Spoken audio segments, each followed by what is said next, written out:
क्या बात है दोस्तों। एक तरफ जहां ग्लोबल मार्केट्स में हाहाकार मचा हुआ है, वॉल स्ट्रीट पर यूएस फेड के डिसीजन के बाद डाउ जोन्स 1100 पॉइंट्स से भी ज्यादा फिसल गया। वहीं हमारा इंडियन स्टॉक मार्केट अलग ही स्वैग और स्ट्रेंथ दिखा रहा है। जी हाँ, ग्लोबल टेंशन और भारी सेलिंग के बावजूद आज निफ्टी और सेंसेक्स दोनों ही हरे निशान में क्लोज हुए हैं।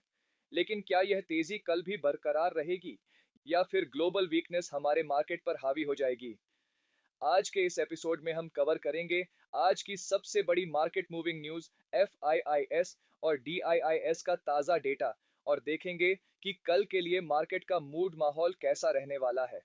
तो वीडियो को एंड तक जरूर देखिए। आज निफ्टी 50-67 पॉइंट्स की तेजी के साथ 24,317 के लेवल पर क्लोज हुआ और सेंसेक्स 274 पॉइंट्स चढ़कर 77,928 पर क्लोज हुआ। लेकिन एक बात ध्यान देने वाली है, जहां लार्ज कैप स्टॉक्स मार्केट को संभाल रहे थे, वहीं मिड कैप और स्मॉल कैप सेगमेंट्स में आज हल्की प्रॉफिट बुकिंग देखी गई। अब आते हैं हमारे डोमेस्टिक मार्केट पर। आज इंडियन मार्केट की हीरो रही हमारी ऑटो सेक्टर। हैवीवेट्स जैसे Mahindra and Mahindra, Hero MotoCorp और टीवीएस मोटर में जबरदस्त तेजी देखने को मिली। शानदार Q1 अर्निंग्स और फेस्टिव डिमांड की उम्मीद में ऑटो इंडेक्स लगभग 1.6% की तेजी के साथ क्लोज हुआ। आज कैश मार्केट में इंस्टीट्यूशनल फिगर्स काफी इंटरेस्टिंग आए हैं। फॉरेन इंस्टीट्यूशनल इन्वेस्टर्स एफआईआईएस ने कैश मार्केट में जबरदस्त बाइंग की है। एफआईज ने आज नेट प्लस 3088 करोड़ रुपीस की बाइंग की है। ग्लोबल मार्केट में केओस के बावजूद एफआईज का इंडिया में पैसा लगाना एक बहुत बड़ा पॉजिटिव ट्रिगर है। डेरिवेटिव्स और टेक्निकल सेंटिमेंट की बात करें तो फिलहाल पुट कॉल रेशियो पीसीआर 1.29 पर बैठा हुआ है। सिंपल भाषा में समझें तो 1 से ऊपर का पीसीआर यह बता रहा है कि ऑप्शंस मार्केट में पुट राइटर्स एक्टिव हैं, जो मार्केट के नीचे गिरने पर एक स्ट्रॉन्ग सपोर्ट क्रिएट कर रहे हैं। एफआईआईएस ने इंडेक्स फ्यूचर्स में भी अपनी लॉन्ग पोजीशंस होल्ड कर रखी है, जो दिखाता है कि उनका मीडियम टर्म कॉन्फिडेंस अभी भी इंटैक्ट है। सबसे पहले बात करते हैं ग्लोबल क्यूज की। कल रात यूएस फेडरल रिजर्व ने अपनी पॉलिसी मीटिंग में इंटरेस्ट रेट्स को बिना किसी बदलाव के स्टेडी रखा। रेट कट्स न होने से और फेड के हॉकिश टोन की वजह से यूएस बॉन्ड यील्ड्स में शार्प जंप देखा गया। यूएस 10 ईयर ट्रेजरी यील्ड 4.7% के ऊपर निकल गई। इसका सीधा असर वॉल स्ट्रीट पर पड़ा, जहां टेक स्टॉक्स में भारी सेलिंग आई और डाउ जोन्स लगभग 2.2% टूट गया। दूसरी तरफ जियोपॉलिटिकल टेंशंस और मिडिल ईस्ट में फ्रेश डेवलपमेंट्स की वजह से ब्रेंट क्रूड ऑयल अभी भी $91 पर बैरल के ऊपर ट्रेड कर रहा है। क्रूड ऑयल का $90 से ऊपर रहना हमारी इंडियन इकोनॉमी और इंपोर्ट बिल के लिए एक मैक्रो चैलेंज है। डॉलर इंडेक्स में भी मजबूती दिखी है। हालांकि इंडियन रुपी ने आज अच्छा रेजिलियंस दिखाया और डॉलर के मुकाबले 95.67 के पास सेटल हुआ। इसके अलावा डोमेस्टिक इंस्टीट्यूशनल इन्वेस्टर्स डीआईआईएस ने आज कैश मार्केट में नेट माइनस 1610 करोड़ रुपीस की सेलिंग की है, जहां अपर लेवल्स पर डीआईआईएस ने थोड़ी ही प्रॉफिट बुकिंग की है। कल के सेशन और आने वाले हफ्ते में मार्केट किस तरफ जाएगा, इसके लिए आपको इन की इवेंट्स पर नजर रखनी होगी।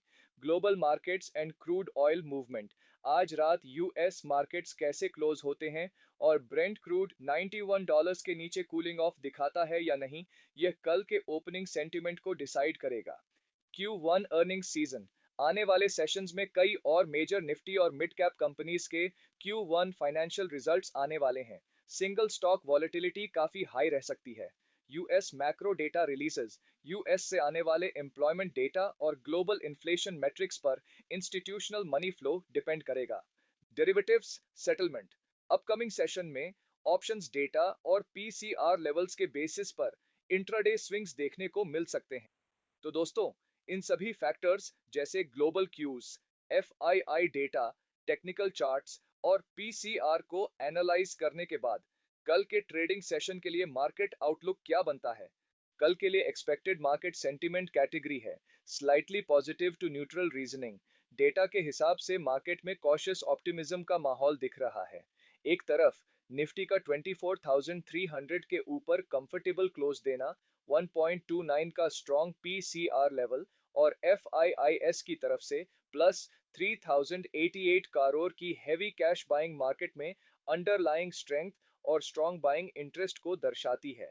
लेकिन दूसरी तरफ यूएस बॉन्ड यील्ड्स का स्पाइक होना, यूएस मार्केट्स में सेलिंग प्रेशर और क्रूड ऑयल का 91 डॉलर्स के पास होना हायर लेवल्स पर रेजिस्टेंस क्रिएट कर सकता है। इसलिए मार्केट एक टाइट रेंज में कंसोलिडेट कर सकता है। सेंटिमेंट्स पॉजिटिव टू न्यूट्रल हैं, लेकिन एग्रेसिव लॉन्ग पोजीशंस लेने के बजाय डिप ऑन बाइंग स्ट्रेटजी और स्ट्रिक्ट स्टॉप लॉस के साथ काम करना समझदारी होगी। आपको क्या लगता है दोस्तों? क्या कल निफ्टी ग्लोबल वीकनेस को इग्नोर करके एक नया ब्रेकआउट देगा या फिर मार्केट थोड़ा पॉज लेगा? आपका क्या व्यू है, बुलिश या बेरिश? अपनी ओपिनियन नीचे कमेंट्स में जरूर बताएं। अगर आपको यह मार्केट अपडेट हेल्पफुल लगा हो तो वीडियो को लाइक करें, अपने दोस्तों के साथ शेयर करें और चैनल को सब्सक्राइब करना बिल्कुल मत भूलिए ताकि आप कोई भी डेली मार्केट अपडेट मिस न करें। डिस्क्लेमर, ये वीडियो सिर्फ एजुकेशनल और इंफॉर्मेशनल पर्पसेस के लिए है। इसमें किसी भी तरह की स्टॉक बाय स्लैश सेल या ट्रेडिंग रिकमेंडेशन नहीं दी गई है। स्टॉक मार्केट में इन्वेस्टमेंट या ट्रेडिंग करने से पहले अपने SEBI रजिस्टर्ड फाइनेंशियल एडवाइजर से सलाह जरूर लें। पास्ट परफॉर्मेंस फ्यूचर रिटर्न्स की गारंटी नहीं होती।